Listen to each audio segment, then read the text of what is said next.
חניכים יקרים, השם כורת ברית עם עם ישראל.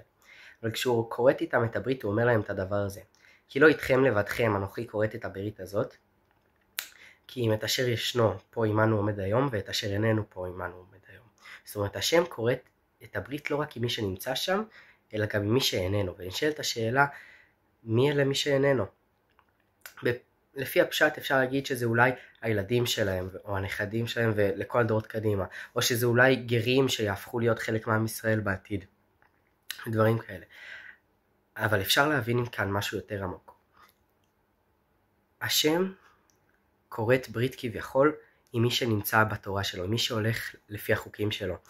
זאת אומרת, ברגע שבן אדם שומר את החוקים של התורה, יש לו איזה ברית מיוחדת ונוספת עם השם, והוא הופך להיות משהו נעלה יותר. אבל השם אומר, אני לא כורת ברית רק עם מי ששומר את החוקים שלי. אתם עם ישראל, אני אוהב אתכם אהבה שאינה תלויה בדבר, ואני כורת ברית גם עם מי שמרגיש רחוק ממני, גם עם מי שלא שומר את התורות שלי. אני כורת איתו ברית, ומקווה לזה ומצפה שיום יבוא והוא כבר לא יהיה איננו, והוא יבוא ויהיה איתי ביחד.